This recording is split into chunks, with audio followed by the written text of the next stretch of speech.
If you guys watched my most recent video talking about recent Switch game announcements, you would know that Volta-X was one of those games on my list. And the reason that I wanted to talk about it was because it looked like it definitely had a different and interesting combat system. So today we're going to be doing a review of that game specifically for the Nintendo Switch. What's going on, you guys? My name is Ryan, aka Arpit. Thank you so much for clicking on this video. If you guys are new here to the channel or you haven't done so already, make sure and hit that subscribe button so you don't miss out on any future videos.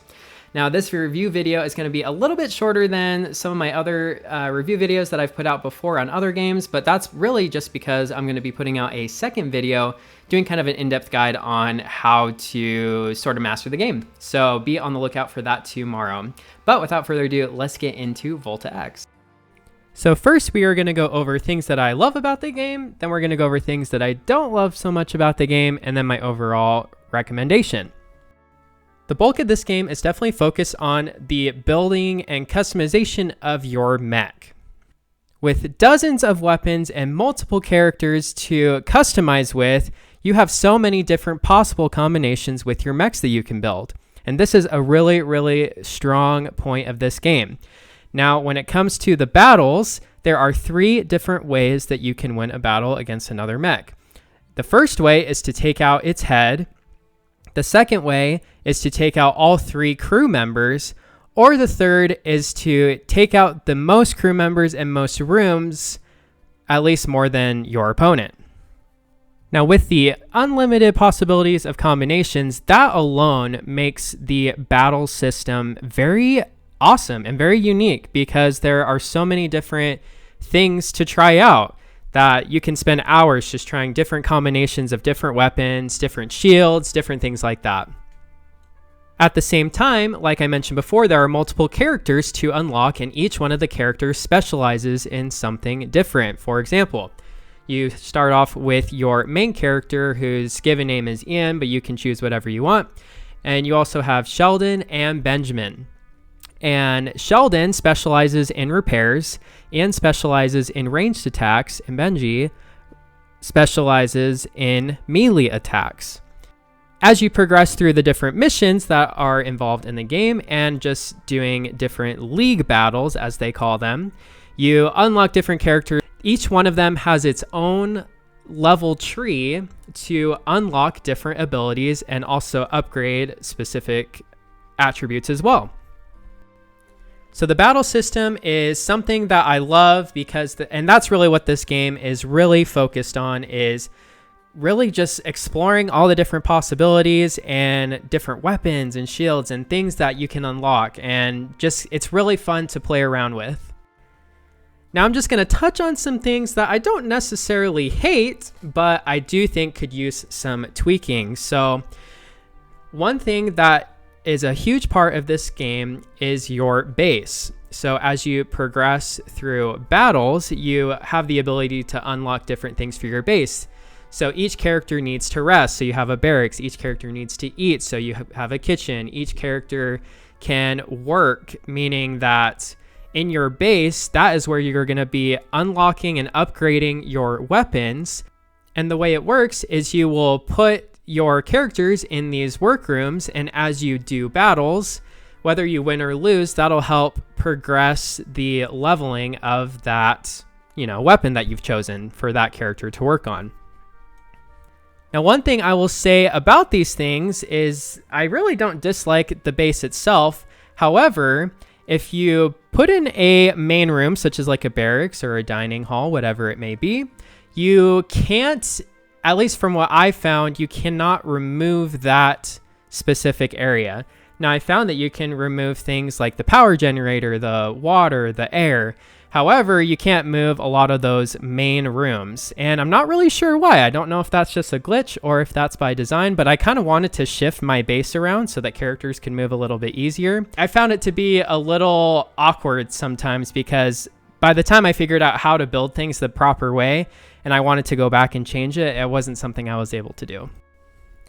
Another thing is that the progression definitely gets slow as you've unlocked different weapons. So you do hit some points where you need to invest in research and not just upgrades. And if you don't have a ton of characters, there's only so much that each character can do. So really, it can take a ton of battles to go through before you can unlock the amount of research you need, or even just enough points to upgrade the weapon that you're working on. I definitely didn't find that to be the case early on in the game, but later on in the game, that's when I ran into those things.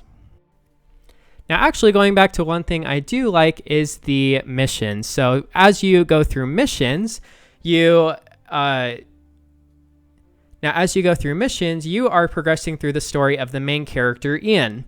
And at the same time, you also are recruiting these different characters, and each character has their own side mission. And so that's something I really did love about this game, is that when you're going into battle with these different characters, you do, because you are working through the side mission, you do get a sense of who these characters are and, you know, kind of what they're going through at the time. And there really were actually some more, I guess, mature things that I didn't expect from this game. I thought this would be kind of more of a kid's game, but at least based on those elements, that was something that definitely surprised me in a really good way. Now, the last thing I want to touch on before I get into the verdict is the PvP, so the player versus player. And it's probably just because of either the lack of players that are currently playing the game, or just because of when I actually started those player versus player matches. I started those when I was really high up as far as the rank, because I had been playing for so many hours. But it was so hard just finding somebody to battle with. I've really only done a couple battles because it was taking over 5 minutes just to even find somebody. Now, for me, this really wasn't a huge deal because I do felt the computer players offered a good amount of difficulty. But if you are a player that loves battling against other players, then I don't know if that will get better over time just as more people play the game. But that was something that was definitely a drawback of this game for sure. So let's get into the verdict of whether or not you should buy this game for yourself. So this game is $19.99 on the eShop. It was 10% off. Depending on when you're watching this, it may still be 10% off, or if you're watching it super in the future, it may be on some sale. But I do really love this game, and it was something that surprised me. I did think I would enjoy it going into it, but the amount of customizations possible, not only with the weapons, but also there are so many different mechs to unlock and try out. Like, there are just so many possibilities, and that alone, and also along with all of the characters to unlock as well. It just offers so many different possibilities that I feel like that alone is just really fun.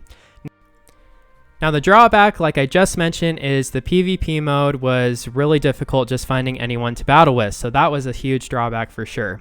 However, for me, I really didn't mind this so much because the computer players offered enough difficulty that it was still a lot of enjoyment and a lot of fun to play with. Now, I do recommend this game. I think it's really fun. There's, like I mentioned, the customizations alone make this game worth it for me.